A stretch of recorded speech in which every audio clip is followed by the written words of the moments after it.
გაფრთხილება. ვიდეო შეიცავს ცხოველთა მიმართ ძალადობის ამსახველ კადრებს. მაყურებლისთვის რეკომენდირებულია სიფრთხილე. კავკასიონის მთების მშვენიერ პეიზაჟში, სადაც ბუნება თითქოს უკვდავია, იმალება ისტორია, რომელიც პირველად უფრო ბნელია, ვიდრე ერთი შეხედვით ჩანს. აღდგომიდან მეშვიდე კვირას ასობით მლოცველი მიიმართება დუშეთის მუნიციპალიტეტში ლომისის ეკლესიისკენ, ერთ-ერთ ყველაზე სადავო ტრადიციულ დღესასწაულს. ლომისობა უძველესი დღესასწაულია, რომელიც წარმართული და ქრისტიანული რიტუალების შერწყმას წარმოადგენს. მის მთავარ ნაწილად კვლავ რჩება მასობრივი ცხოველთა მსხვერპლშეწირვა. წესი, რომელიც წლებიან მწვავე დისკუსიების და კრიტიკის საგანია.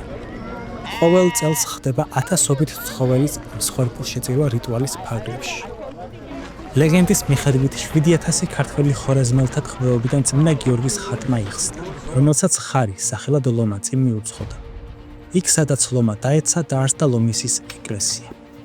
დღესასწაულის მსვლელობისას ცხოველები, ძირითადად ცხვრები, თუმცა ასევე ქათმები და ძროხები, ძალით მიჰყავთ მსხვერპლშეწირვის ადგილამდე. ცხოველები მთელი ძალით ეწინააღმდეგებიან სასაკლაომდე მიმავალ გზას. ამ პროცესში ბავშვებიც კი იღებენ მონაწილეობას. ზოგიერთი მათგანი აშკარად შეცვლილებული არიან. თვალები ცრემლით აქვთ სავსე, სხვები კი იცინიან.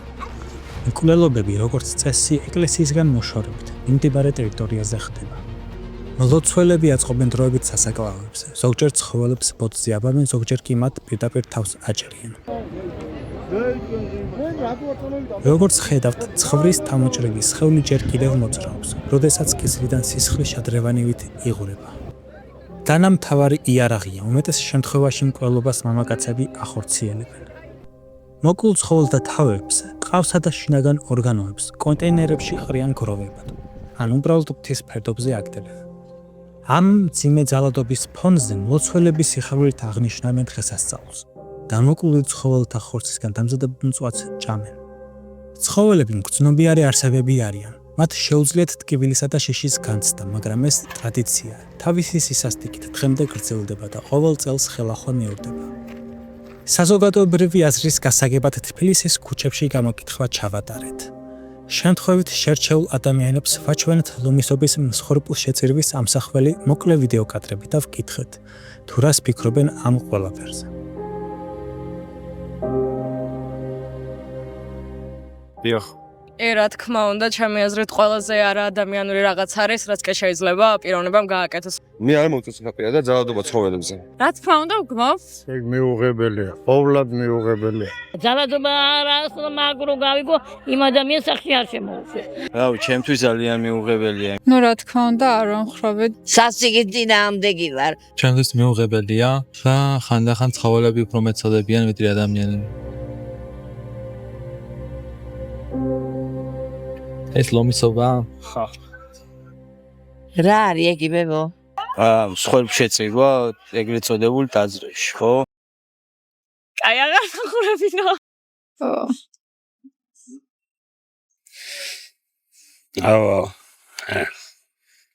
Okay, now that's bad. That's bad.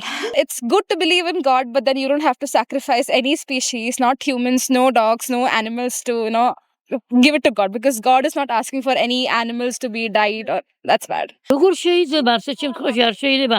სულ ერთია ცხვარია, ძაღლია, კატა, ისა. ძალადობა ეს არც ერთ შემთხვევაში არ შეიძლება. მოკლა, ძალადობა, სულ ყველაფერი ეს მიწაში ვერ წახვალ კარგად. საშინელებაა რა, ჯოჯოხეთი.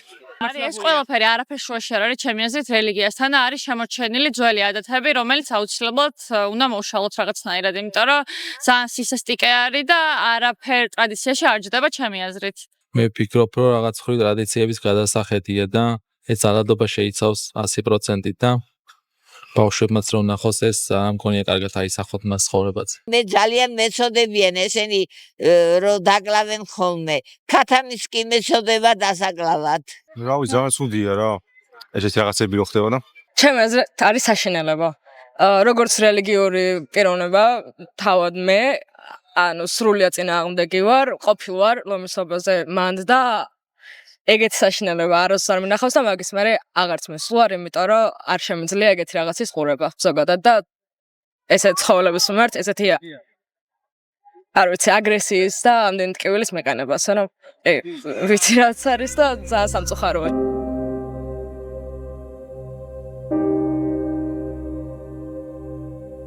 როგორც ანუ ბიბლიიდანაც ვიცით, ძალიან ბევრი სხვა გზა არის.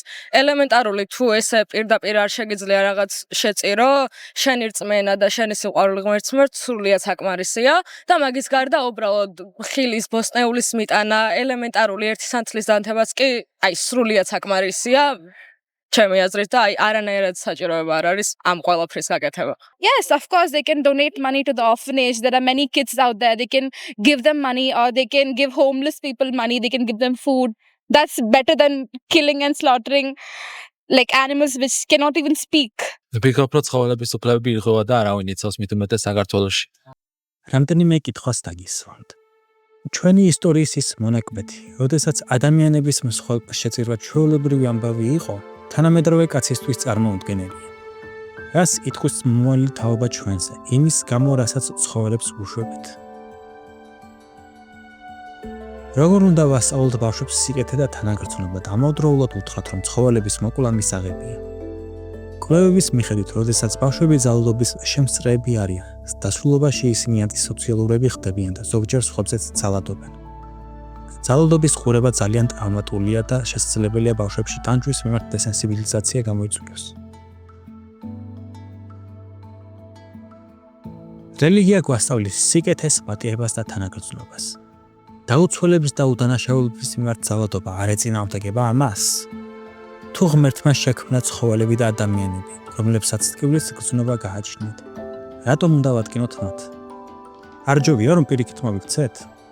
მე შემიძლია ეს ცხოველი მოვკლა, მაგრამ ვირჩევ რომ ეს არ გავაკეთო. არის თუ არა ნამდვილი სიძლიერე დაუცველის მიმართ ზრუნვის გამოჩენა. სინამდვილეში რას ნიშნავს ცხოველის გაღება? ეს ხომ შენი ნაწილის დათმობა და გაღება. შეწირვა უნდა იყოს უანგარო, შენი ნაწილი უნდა მისცე. შენ როდესაც ამას სხვისგან იღებ, განსაკუთრებით მათი ნებართვის გარეშე, ეს არ არის მსხვერპლის გაღება. ეს არის ქურდობა. შენ იპარავ სხვის სიცოცხლეს, სწირავ მის სხეულს. ეს არის ზიანი და არა გაღება. ასე გვინდა რომ ქართული კულტურა და რელიგია წარმოვაჩინოთ, როგორც ძალადობრივი და ბარბაროსული. ჩვენ ხო ცივილიზებული ხალხი ვართ. ასეთი სახით გვინდა სამყარომ რომ დაგვინახოს ქართველები? საბოლოოდ რას იზამ? გაჩუმდები და ამ ძალადობას უფლებას მისცემ რომ გაგრძელდეს? თუ ხმას ამოიღებ და მოითხოვ რომ ეკლესიამ და საქართველოს მთავრობამ აკრძალოს ცხოველების მსხვერპლ შეწირვა.